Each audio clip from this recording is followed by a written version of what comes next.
নমস্কাৰ, আমি জয়জয়তে হৰি মন্দিৰ নামখলা আৰু 42 সংখ্যক নামখলা সাৰ্বজনীন ৰাস উৎসৱ সমিতিৰ তৰফৰ পৰা অসমবাসীলৈ ধন্যবাদ তথা আমি সম্ভাষণ জনাইছোঁ। এই শাৰদীয় অৱস্থাত আমি যোৱাকালিৰ পৰাই নামখলাত ৰাস উৎসৱ উদযাপন কৰিছোঁ। আমি প্ৰথম দিনাই কেইবাটাও কাৰ্যসূচী ৰূপায়ণ কৰিছোঁ। মূৰ্তিত বন্তি প্ৰজ্বলন, দ্বাৰ উন্মোচন আৰু লগতে যিসকল মূৰ্তিদাতা আছিলে মূৰ্তিদাতাসকলক সম্ভাষণ জনোৱা এই কাৰ্যসূচীটো আমাৰ যোৱাকালি আছিলে। আজি ৰাতিপুৱাৰে পৰা বিভিন্ন কাৰ্যসূচী ইয়াত ৰূপায়ণ হৈছে।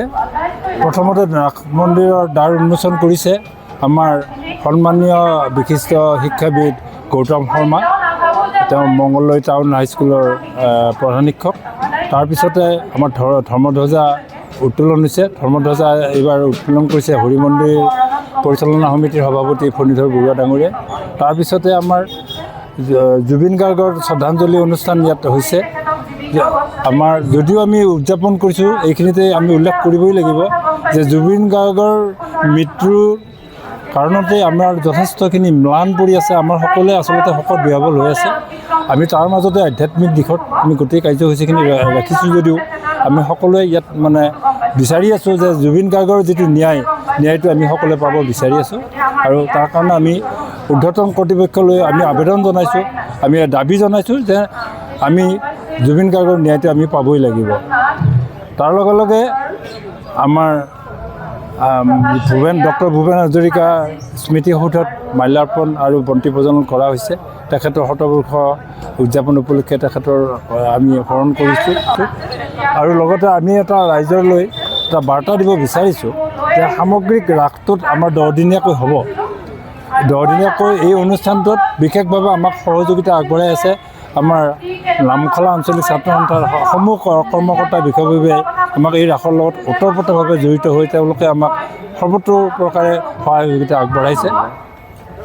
আৰু ইয়াৰ লগতে আমাৰ এই 22খন গাঁৱৰ লগ লাগি যি আমাৰ এই অনুষ্ঠান হয়, এই অনুষ্ঠানত 22খন গাঁৱৰেই মহিলাসকলে আহি ওতঃপ্ৰোতভাৱে বহুদিনৰ পৰা আহি তেওঁলোকে ইয়াতে সহযোগ কৰিছে। তেওঁলোকৰ এটা গোট হিচাপে আহি প্ৰত্যেক দিনাই তেওঁলোকে আমাৰ সকলো কাৰ্যসূচীত সমভাৱে তেওঁলোকে লাগি গৈছে। আমি খুব শান্তি পাইছোঁ তেওঁলোকে আমাক সহায় কৰাৰ কাৰণে, আৰু তেওঁলোককো আমি ধন্যবাদ জ্ঞাপন কৰিছোঁ।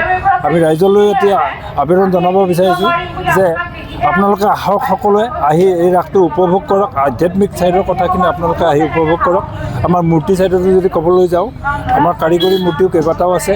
আৰু লগতে এইবাৰ মূৰ্তিবিলাকতো আমি যথেষ্ট উন্নতভাৱে আমি এইবাৰ কৰিবৰ কাৰণে চেষ্টা কৰিছোঁ। গতিকে আপোনালোকে উপভোগ কৰক। আধ্যাত্মিক দিশত দিহানাম, ব্যাসৰ ওজাপালি এনেধৰণৰ আমাৰ যিখিনি কাৰ্যসূচী আছে গোটেইখিনি ইয়াতে হ'ব।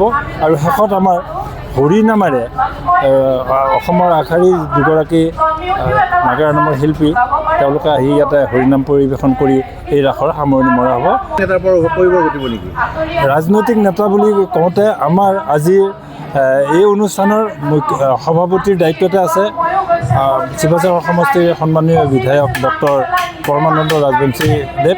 তেখেত আমাৰ লগত সহযোগিতাত আছে। তেখেতে আমাক সহায় সহযোগিতা চাৰিওফালৰ পৰা কৰি আহিছে। আমি তেখেতকো ধন্যবাদ জনাইছোঁ। লগতে আমাৰ কেইবাগৰাকীও এনেধৰণৰ 2 আমাৰ ৰজাঘৰীয়া আমাৰ সন্মানীয় ৰজাঘৰীয়াক আমি মাতিছোঁ। তেখেতসকল আহিম বুলি আমাক কথা দিছে যদিও আমাৰ এতিয়ালৈকে তেওঁলোক আহি পোৱা নাই। আমি আশা কৰিছোঁ তেওঁলোকো আহিব।